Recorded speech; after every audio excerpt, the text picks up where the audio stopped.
My name is Steve Sherrill. I'm the pastor here, and I just want to thank you guys for joining us this morning. And I'm really looking forward to this new series. It's going to be a few weeks that we're going to spend in this Old Testament book of Haggai, depending on what Bible scholar that you talk to, you can say it both ways. And because I've heard it both ways, I'll probably just accidentally say it both ways throughout this series. So either way is acceptable, and we're going to be in this book of Haggai, whatever it is. Now, as we get going, I have a question. Have you ever found yourself at a certain stage of life feeling unsettled, feeling like at this point in my life, I just thought there would be something more, something different. I expected more. And this could really be something that we feel. This is something that we could experience at any stage in life. Right? We could finish up with college, and we could have our college degree, and we could think, well, I got my degree, and so by now I should have a real job with real benefits. Maybe you're at a certain age and you think, oh, man, I thought I'd be married by now, and I'm not married, or I certainly wouldn't be divorced, and here I find myself divorced. You're thinking that there'd be something more. You could be retired, and you're thinking, man, all of those years of work and effort, and I just thought that it would have amounted to something different. This is the same mood that we find during the time when Haggai was written.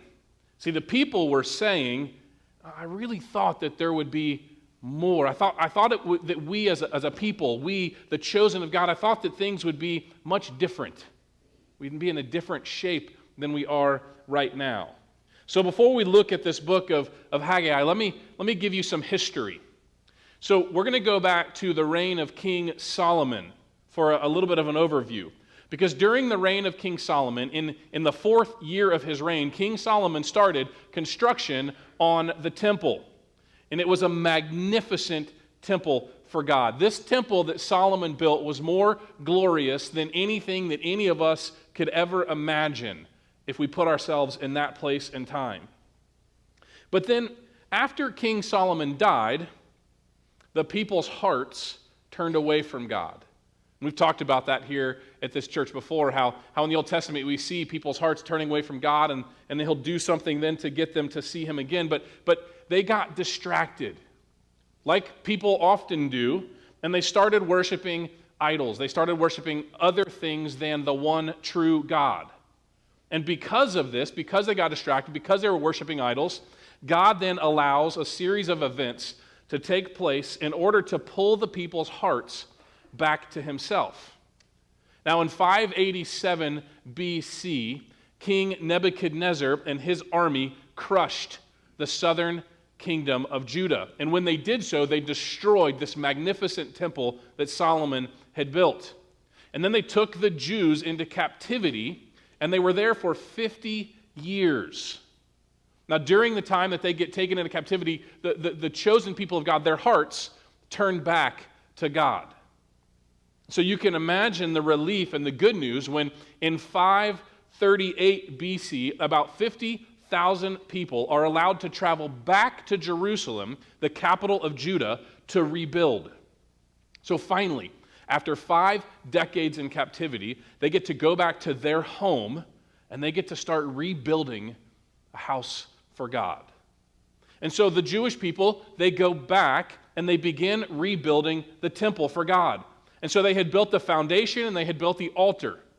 And then after they had gotten that far, the Samaritans came and opposed their work.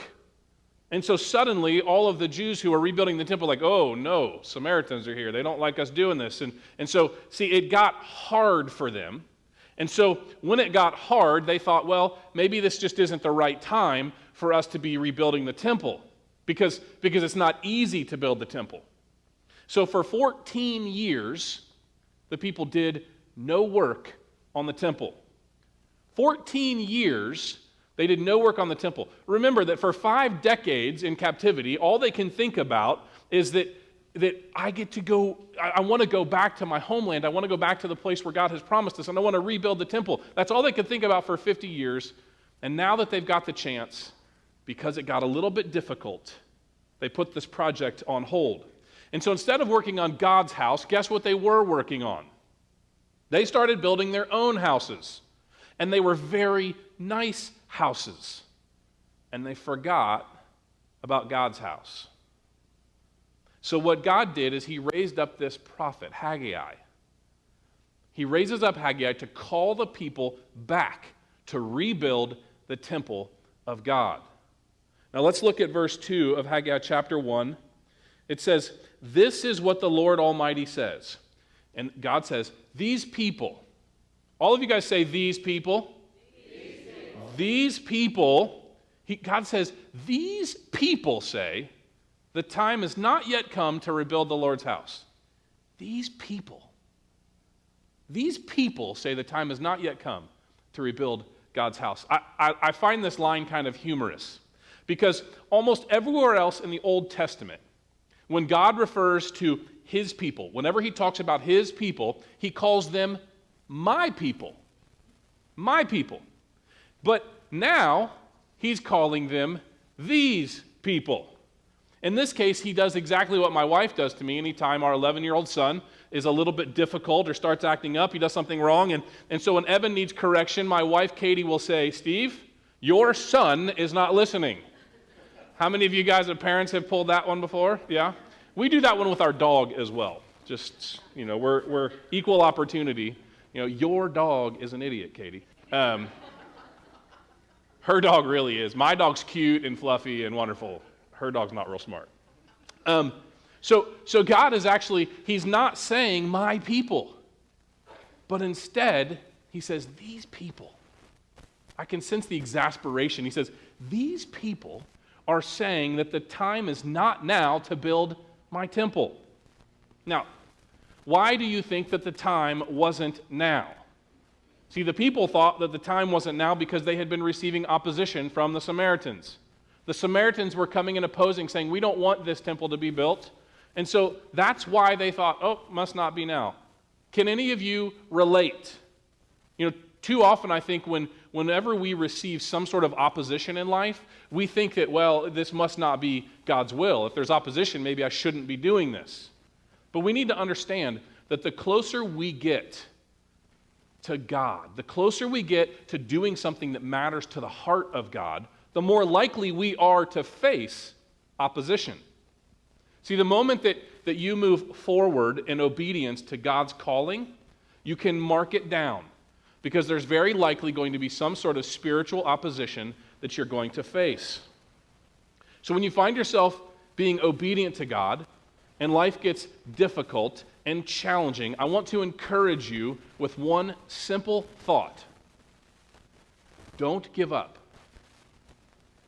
Don't give up, because with God's help, you can choose the hard right over the easy wrong. That's your first fill in the blank, is that with God's help, you can choose the hard right over the easy wrong. See, over and over and over again, just tell yourself, God, with your help, please enable and empower me to choose the hard right over the easy wrong. The reality is that it would be easy to quit focusing on God and to start focusing on ourselves. It would be hard and right to continue building the temple in our story today. See, we're supposed to choose the hard right over the easy wrong. Even when somebody hurts you, it would be really easy when somebody hurts you, says something, and they hurt our feelings. It'd be easy to hold a grudge and to be angry with them, but it's hard and right to forgive them as Christ has forgiven us. It's easy to give up. It's easy to not make a difference in this world. But we, as followers of Jesus, with the help of God, will choose the hard right over the easy wrong. And so this is what the prophet Haggai is empowering the people to do. So essentially, he's telling them the time is now. You've been doing nothing because you thought it was hard, but the time is now to build the temple. Now I want you to think just for a moment and ask yourself, is there some unfinished assignment in your life? Maybe this was an assignment that you received yesterday. Or maybe it was a week ago or a month ago or 14 years ago when God put something on your heart to do for him and for his kingdom. I'm supposed to reach this person who's in my life. I'm supposed to tell them about my faith and share my faith with them. But, oh man, that would be hard and uncomfortable. And so instead, you choose the easy way out. Or, I'm really supposed to work on honoring God with my body and getting into shape and getting healthier, but that's hard. So maybe we didn't do it. I felt like I was supposed to serve somewhere in the church, but I never stepped up. Think about that thing, that's something that may be on your heart where you feel a burden, most likely from God, but yet you didn't step out in faith, that you didn't do it. I want you to listen to the rest of this message through the lens of that unfinished assignment. Now let's read in verses 3 through 5. Here's what God said. Then the word of the Lord came through the prophet Haggai. Is it time for you yourself to be living in your paneled houses while this house remains a ruin? And here's a phrase that we're going to see God say again. He says, give careful thought to your ways. Give careful thought. Think about how you're living. As you look at your unfinished assignment, ask yourself, are you putting your own comfort ahead of God's calling? Are you putting your house above God's house? Are you consumed with yourself instead of being consumed with God and showing his love to the world? See, God wants us to choose the hard right instead of the easy wrong. I was thinking about this week, and when my son, he's 11 now, and when he was a little baby, Katie and I started this discipline of praying for him every night. It was actually really cute, and we really enjoyed our time because we would go into his room and we would sing a couple songs together, and Evan would, even with the very little vocabulary he had, he'd say, sing this one, or he'd name a song he wanted us to sing. And so we'd sing a couple songs, and then we'd pray together as a family. Now, the older Evan gets, the longer this prayer time takes. We don't sing songs anymore, but Evan loves for us.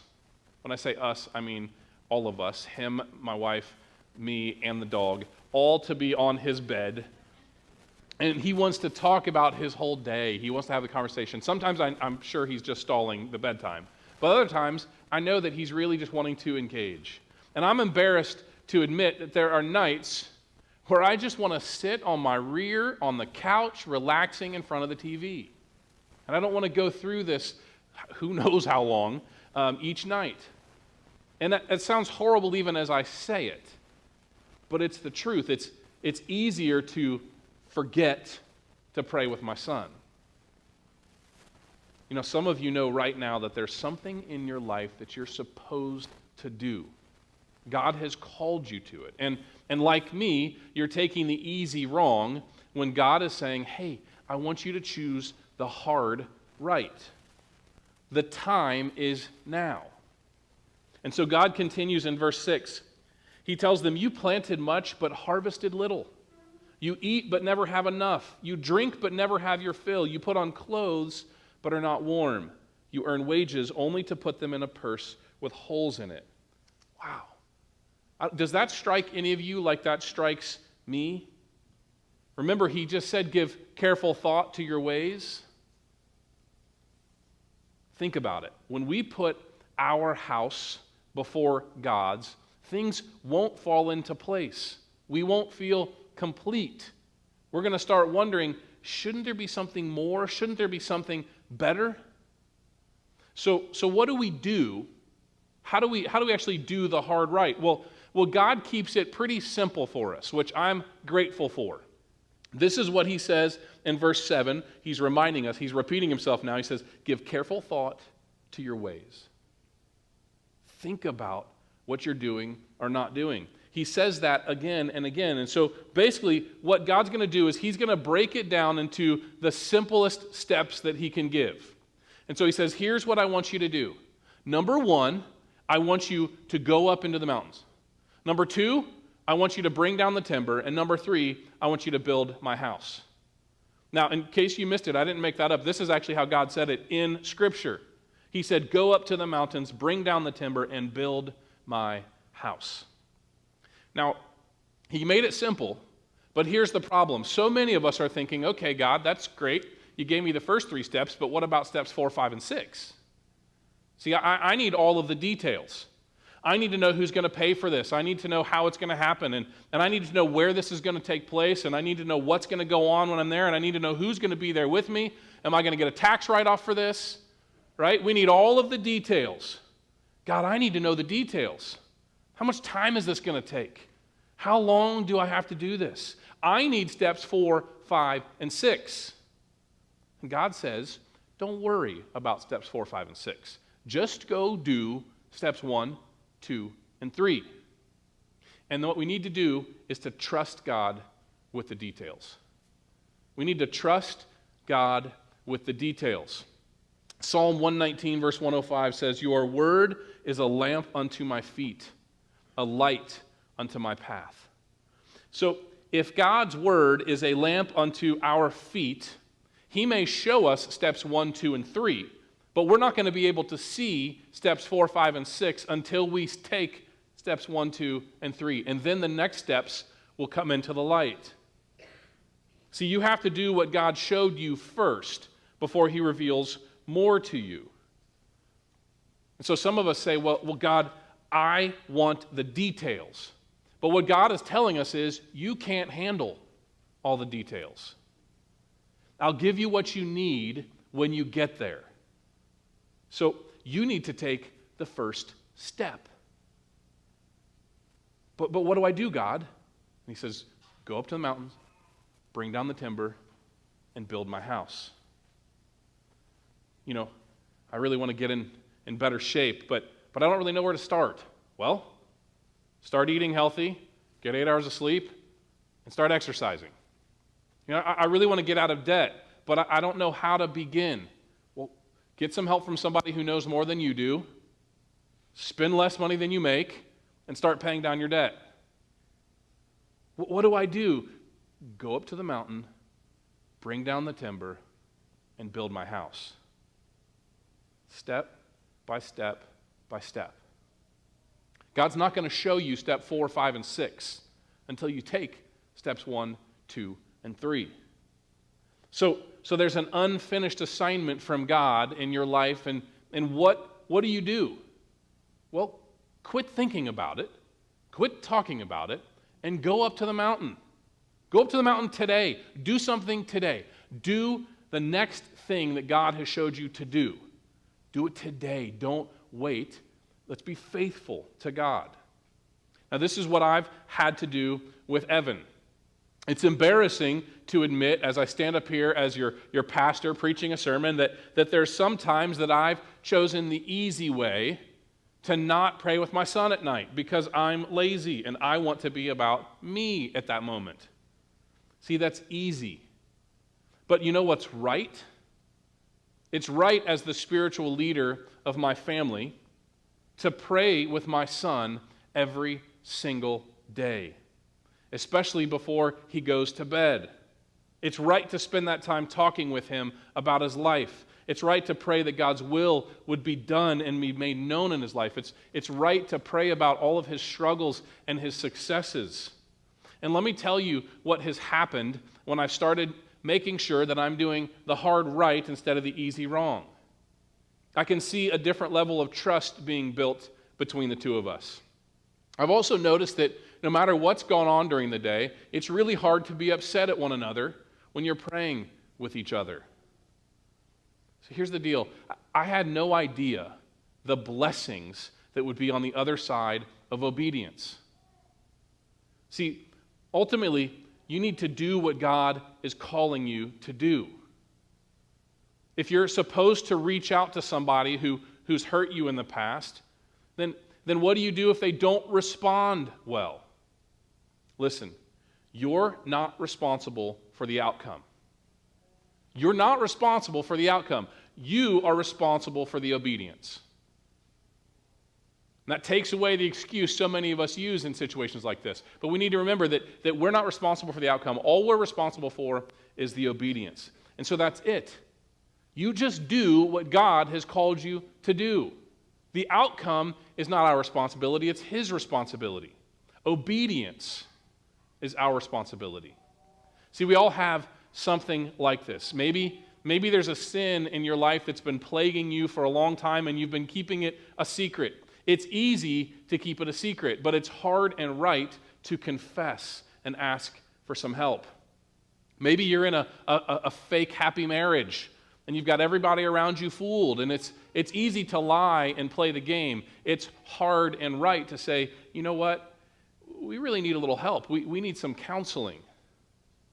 See, maybe God has prompted you at some point to serve somewhere in His church. You're thinking, I know that I'm supposed to do this, and I should do this so that I can make a difference. Well, choose the hard right, and don't leave the building today without saying, sign me up. Do something today.